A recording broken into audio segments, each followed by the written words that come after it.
So we're up to because a foot is posited upon being imputed to an aggregation of minute particles.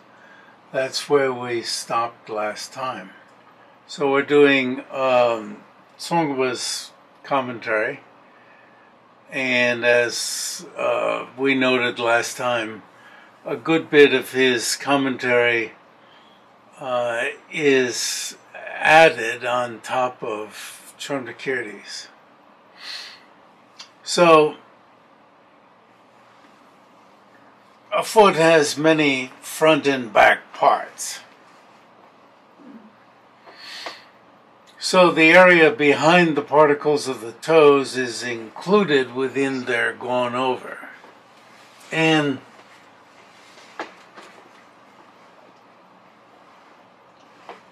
a good text is meant to be evocative, to make you imagine. So you imagine the toes, and then the particles. We used to translate the word particles as atoms. One could translate it as quarks or anything. I mean, the word is minute particles. To help people, it used to be translated as atoms. And to help people nowadays, I don't know if it's quarks. As the Dalai Lama said when he met Glenn Seaborg a couple decades ago, who was head of the Atomic Energy Commission in the United States.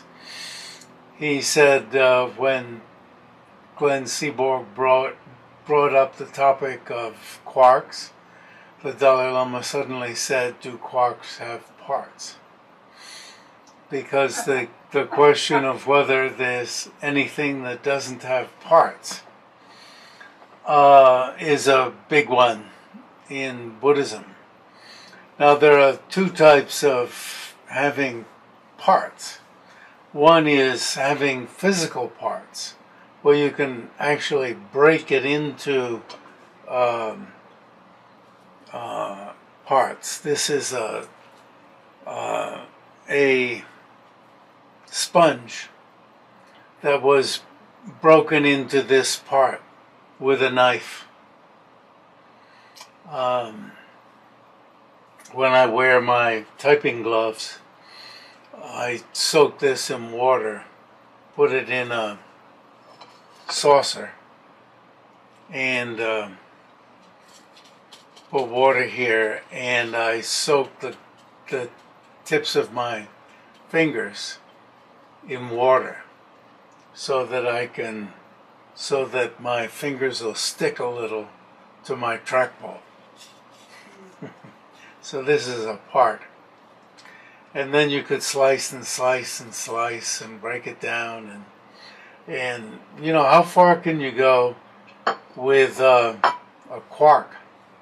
Can you physically break a quark down into parts? I mean, that's one question.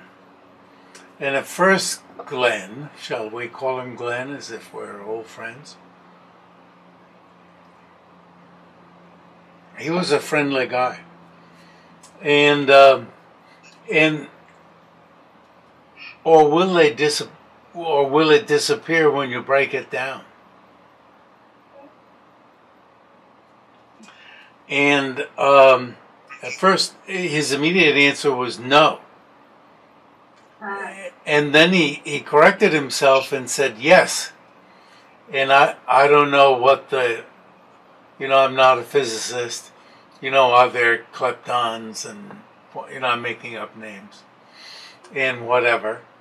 But he remembered the names that either people were speculating or they had already done it. And you see one of the parts go off here and one go off there. And so he corrected himself. And then you might take one of those and say, does one of those have parts? And so as Gendon Lodro said, who was a student of Ngawang Langden, as he said, there's physically breaking up. It was Ginninlotra was a student of his. Ginninlotra and I had plans. The plan came from Ginninlotra, was to take his teachings that I had recorded and edit them, because he was old, and he hadn't taught for many years, and there were some mistakes in his really glorious teaching, and edit out the mistakes, and and this was, we were going to meet after his return to Hamburg. He was, Ginninlotra was in Virginia, and after his return to Hamburg, but a few months after his return to Hamburg, he died, returning to his apartment one day, and he died outside of his apartment at the door. Anyway, that's one of the plans that we were unable to carry out. They would have made these fantastic recordings even more fantastic, because even if somebody who was pretty much a neophyte could go through and even make fun of his mistakes, which might make a person not appreciate the sections that are really fantastic. Anyway, I sent the originals of those recordings to Gomang, and I kept the copies.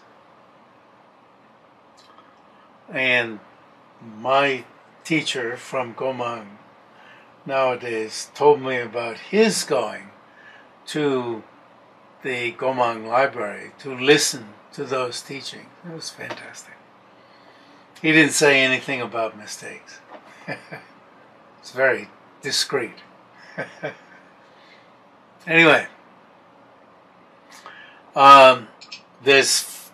you see, they can be broken up physically to a certain point, and then when it's broken up, it disappears. So beyond that point, you can't break it up anymore. So it's irreducible to a certain point physically, but you see, mentally, you can still break it up. So, now I have to pause. I was going to say, in the consequence school, everything has parts. But now the question is, in how many more schools do things still have parts? It's not just the consequence school. There's no foot that does not include the particles. There is no being gone over that does not include the gone over and the not yet gone over. So there's no foot that does not include the particles. Therefore, there's no being gone over that does not include the gone over and the not yet gone over. Now, in all of this yellow part that's to come, what Tsongkhapa's interested in doing is, I want to say, is leaping us into the profound topic that we have to be able to posit.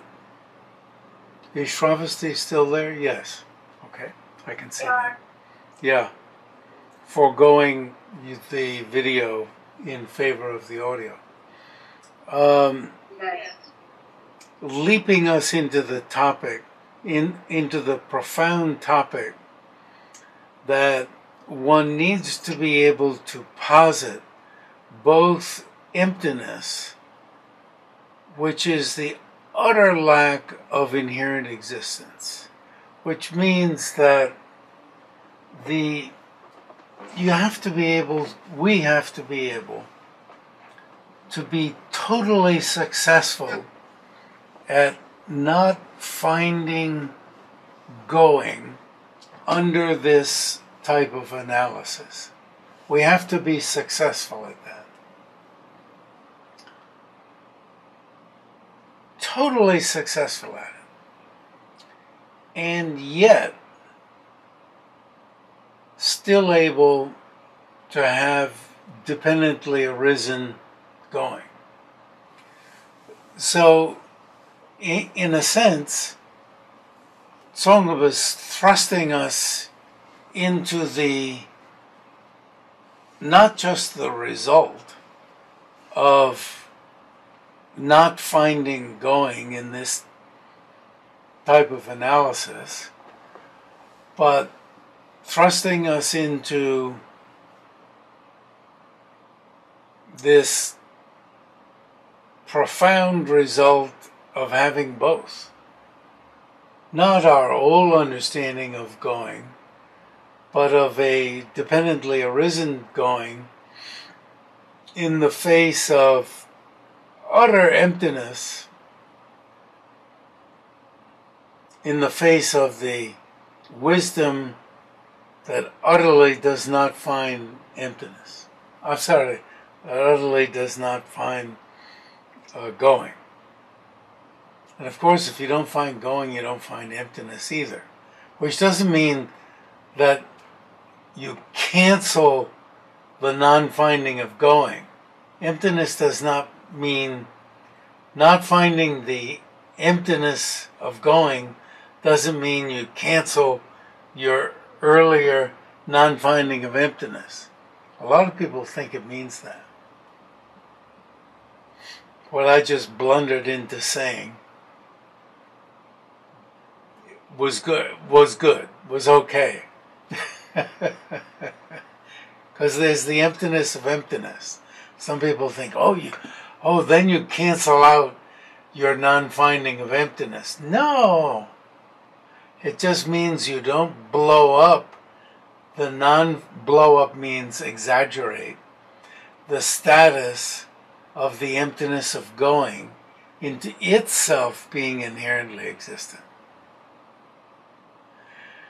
The emptiness of going itself also doesn't inherently exist. But the emptiness of going is a dependent arising too.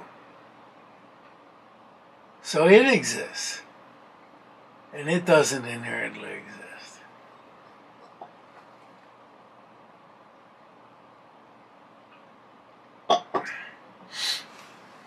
So, but Tsongkhapa wants to introduce this teaching early on so that at least verbally we know about it. It's risky. Chandrakirti, as I've said earlier, doesn't do this. But Tsongkhapa feels, maybe it's because of his historical position in Tibet, or maybe he thinks there's a lot of risk of falling to an extreme of nihilism. What does that mean, extreme of nihilism? In this case, it means you no longer composite karma. All ethics then is given up. And you don't give a damn. You can't posit good actions, bad actions, and you might drink yourself to death, or say, well, it doesn't make any difference. Compassion doesn't have a foothold. Taking care of your future lifetime, taking care of others, blah, blah, blah. All sorts of things happen. As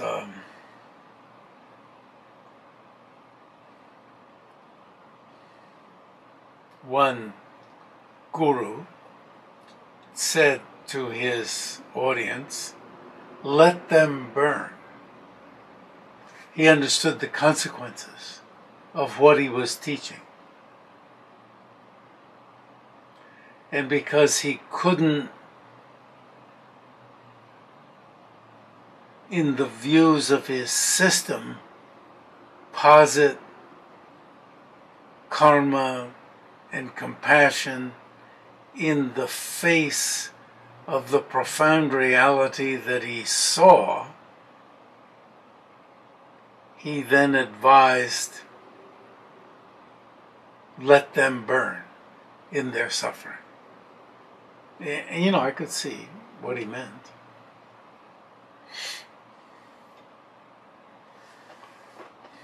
I could see why. And it's not easy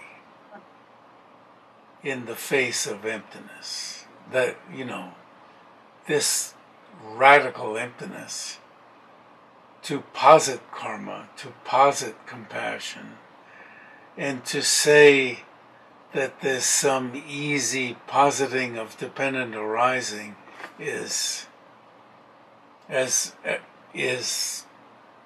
ridiculous. As Giant Shiva says, this is the gasa. Ga means difficult. Sa means place, point. Sa means ground. The difficult point. The difficult place. Ian brings it up a number of times. And Tsongkhapa says it's, you know, in one way it's the fantastic point. It's the marvelous point. Nagarjuna says, the marvelous point.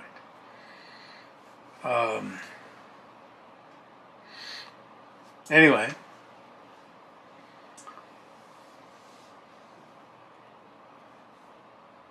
so somebody, you know, the person in the street, which is so, Chandrakirti is so good at positing, and here Tsongkhapa is.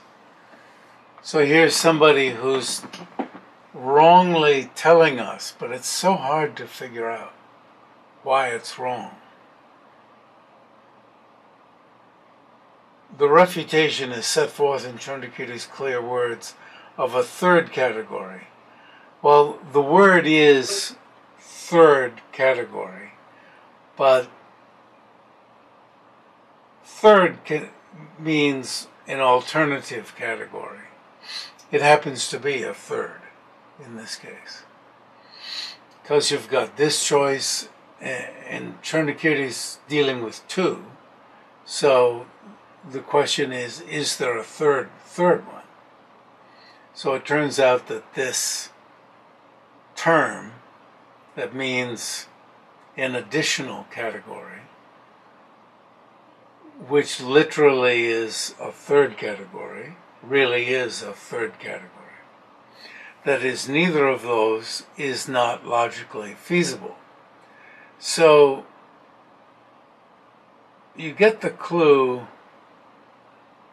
that in some way Tsongkhapa is going to say that there is a third category. There's not just the gone over and the not yet gone over, which you'll remember is the not gone over. The future is the not gone over. Song tang ma song. The song is the gone over, and the future is ma song, not gone over. Gata and agata, right? The past participle, gata, or gatam, and the agatam is just gatam with a negative. If it were logically feasible, a foot stepping on an area from the heel to the tips of toes would not occur.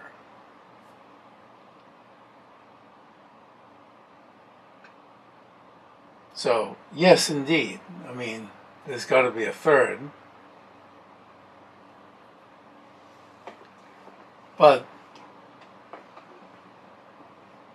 this, the person in the street holds this too. A foot stepping on an area from the heel to the tips of the toes would not occur because the front and back portions each, do the, if this is, I'm a little bit afraid to pick up the iPhone because Siri's going to answer.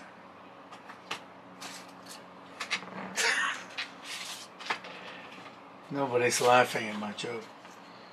Okay, if these are the toes and that's the heel doesn't step on the hole being gone over. The toes don't step on the hole, right? So there's got to be some sort of, whole thing that steps on the being gone over.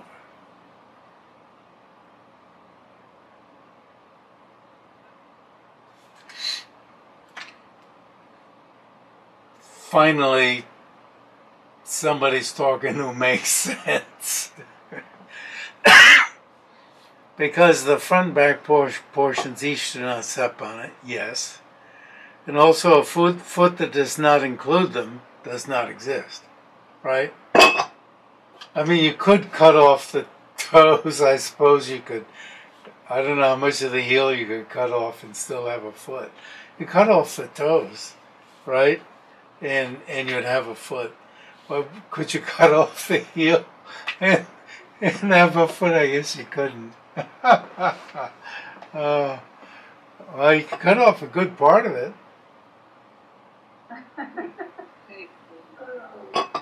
Right? Probably.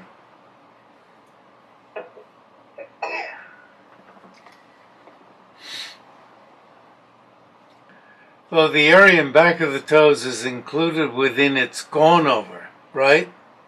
I should have a, right? The area behind the toes it's gone over. And though the area in front of the heel is included within it's not yet gone over. It's not gone over. Because this is the ground, right? The qualm that the area stepped on by the two of them is a third, here we have the gone over and the not yet gone over. Is not any of those, has not been eliminated. I think Venerable's, I was a little too quick on saying either and neither couldn't be used. I'm sort of copping out and just saying not any of those. That is, neither of those has not been eliminated. As in the case of the foot. I kind of felt it was eliminated, but the person's making their point. Furthermore, if a path being gone over did not exist, where would the present be? A present path would not exist. In that case, a past path of which an action, if you didn't have the present, you wouldn't have past, right? And you wouldn't have future, of which an action is not yet produced, also wouldn't exist. Like you're making a total mess of things.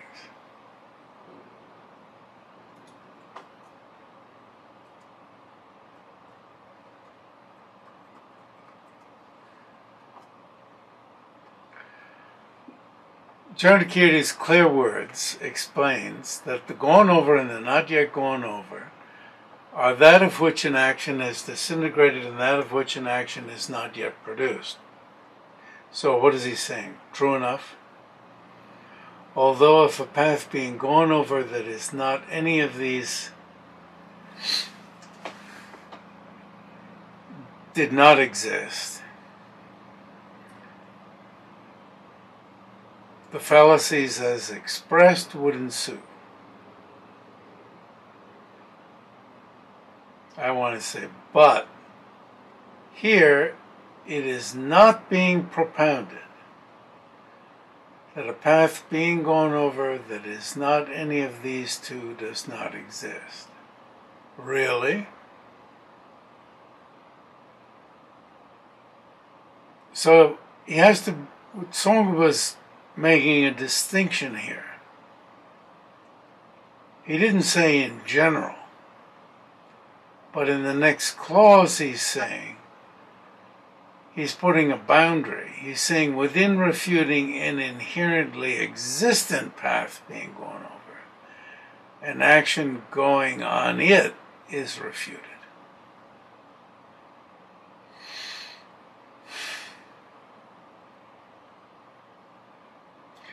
So, Song was opening the door to the third category. So there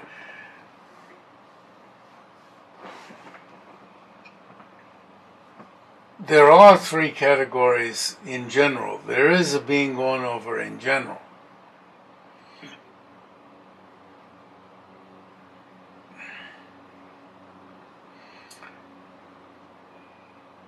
And my mind floated on to, reflecting that anyone who thinks that everything can be put into two categories, I don't know, is a jerk. That there's just night and day, there's dawn, there's dusk. There isn't just night and day. And, famous ones are male and female, and nowadays anyway, everything in between is getting some recognition. Black and white, like, give me a break. I mean, gray. Tsongkpa's giving us an in for rescuing dependent arising. Otherwise, dependent arising will not sensibly be retained. We would just be forcing it on ourselves. As His Holiness said, dependent in lecture one day in Dharamsala, dependent arising is not just some vague. He didn't say concept. It's not just something vague. He didn't go on to expound on that. I imagine somebody in his audience room saying, this is just something you resort to.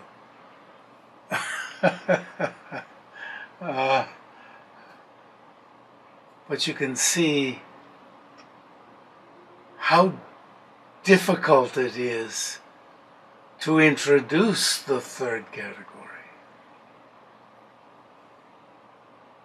Chandrakirti didn't seem to. Now, despite the interruption of the Tibetan, his argument didn't stop there. Concerning this, with respect to the path stepped on by a foot, again, same thing.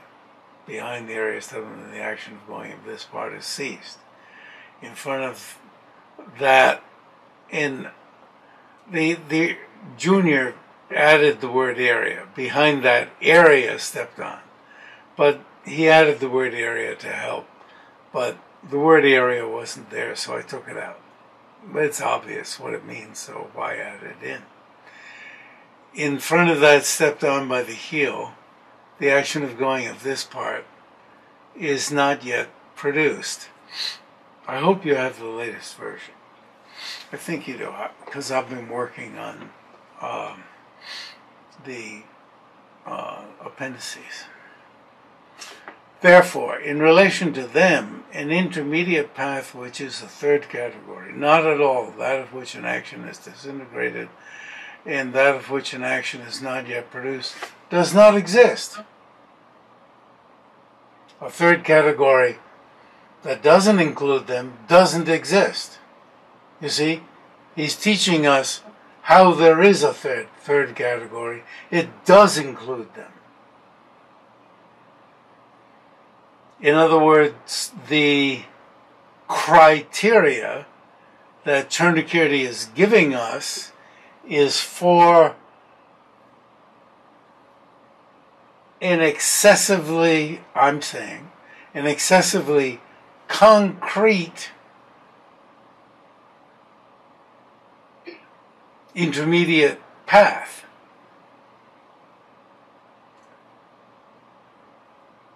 As Richard Robinson, my mentor at the University of Wisconsin, brilliant guy, said, nobody asserts this. This is a shell game. Now, a shell game, you move things around, and I don't think there's any carryover from moving things around. It's a trick. You see, he saw it as a trick. Nagarjuna has made up a trick to trick you into believing this. Now, that's how he saw it. But you see how Gelugpa scholars see it, how Tsongkhapa sees it, is he recognizes, you can see that he recognizes that there isn't any such thing, and the conventionally existent one isn't the way Nagarjuna describes it, as totally separate from what's stepped on by the toes and what's stepped on by the heel. But what Tsongkhapa has so well understood, and the Gelugpa tradition understands, is that if it exists the way it appears, if the being going over exists the way it appears, it would have to fulfill this category. Sorry, this criteria. This criteria. This criteria. This criteria. Of existing separately from, of having its own being. You see, the word own being, the way so many people translate it, including Robinson. Its own inherent existence. Its own inherent intrinsic existence. If it existed the way it appears, that's the clue. That's the clue. It's a psychologically based criterion. It's not a philosophically based criterion.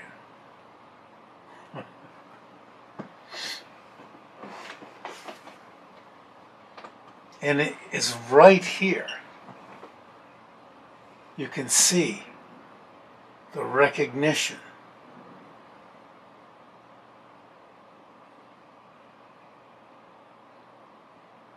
If it exists the way it appears, and you can see this refrain throughout Tsongkhapa's teaching, if Nawada Trubna, if it is established in accordance with its appearance. And then it says, if it exists so concretely. And then this takes, you see, getting a hold of the object of negation is a matter of noticing how something appears. You know, when somebody takes the piece of cake, how that piece of cake that you want,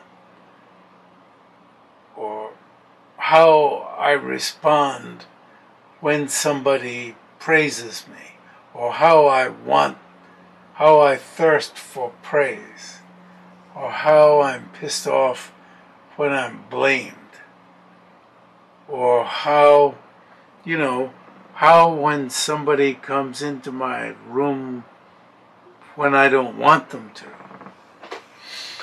My territory, my space.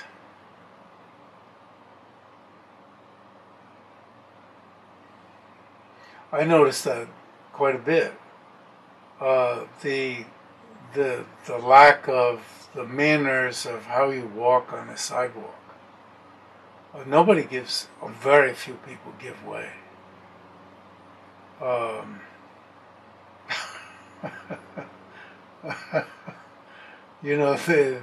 The politeness is zero. I've noticed it in various places around the world, and I've come back to where I live, and then I found it's the same where I live. And when I give way, people look at me like, what the hell's wrong with him? Usually.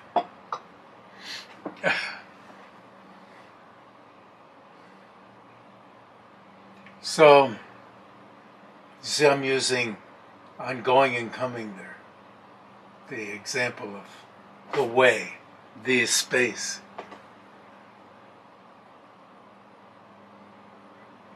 That's a difficult one. Do we see it that concretely? We see, as Tsongpa says, it's without analysis. The conception of inherent existence, the apprehension of inherent existence, is done without analysis. You don't analyze. Is that area separate from what's stepped on the toes and stepped on the heels, or does it have its own area separate from what's being stepped on by the toes, what's being stepped on by the heels, I wrote several times, probably more than several, in Meditation on Emptiness, that what does inherent existence mean? And it's in Tibetan books here and there, that it means findable under analysis. No.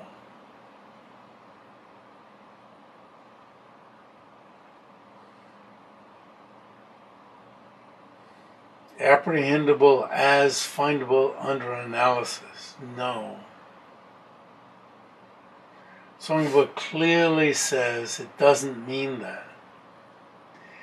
If it existed the way it appears, it would be findable under analysis. But the apprehension of inherent existence doesn't mean you're apprehending it as findable under analysis. If it inherently existed, then it would be findable under analysis.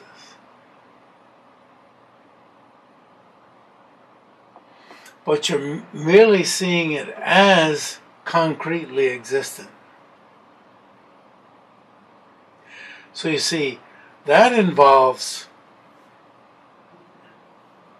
to get a hold of that, means being able to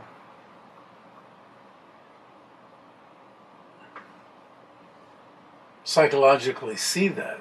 What do you say? Without interference, see that concreteness. And see the applicability, then see that the analysis applies to that. And when you do the analysis over and over and over, or maybe even the first time, that it touches that it affects that.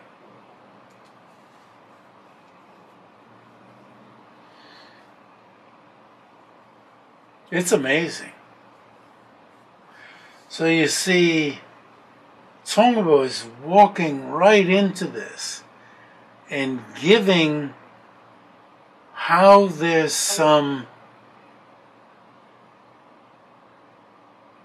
conventionally existent area stepped on and some conventionally existent foot. And it was interesting, one day, when His Holiness was teaching, it's not this particular chapter, but when he was teaching Nagarjuna's stanzas, he said the conventionally existent, he said, what could be more fake?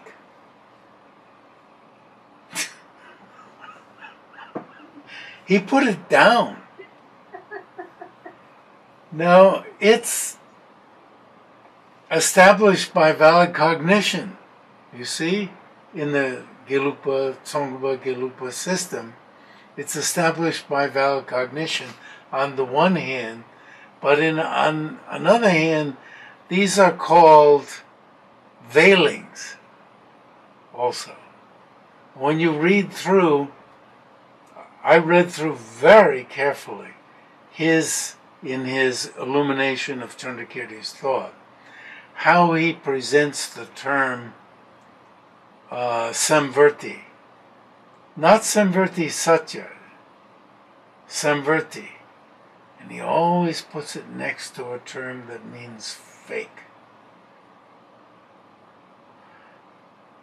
Veilings. So I ended up with the word veilings. These are all veiling the truth. Because if one sense are the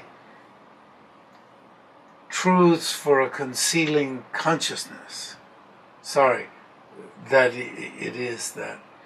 The truths for a concealing consciousness in that we take them to exist the way they appear.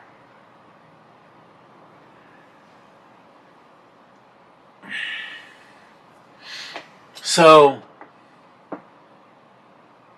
in giving them this status, how do they get this status? But anyway,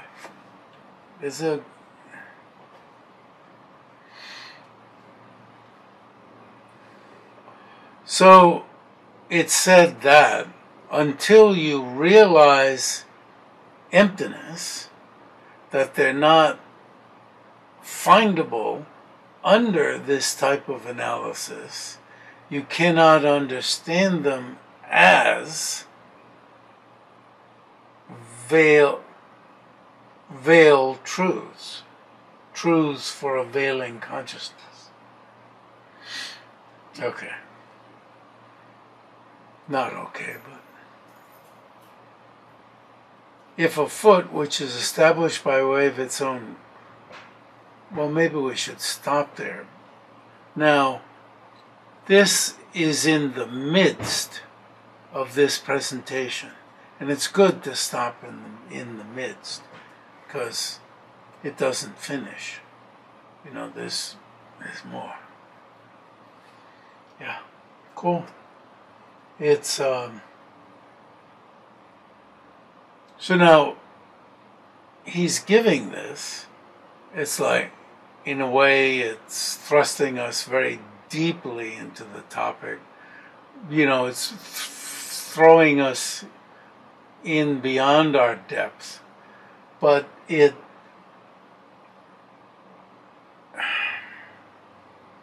Nyingma, it said, you're looking at the path from a Buddha's perspective. Well, this is quite like that. You're being asked to look at emptiness and dependent arising from a very deep point of view. You're not being held back from a very deep perspective. It's quite like that. You're not just taught the childish perspective in Gelug. like Nyingma, you're taught the very deep perspective.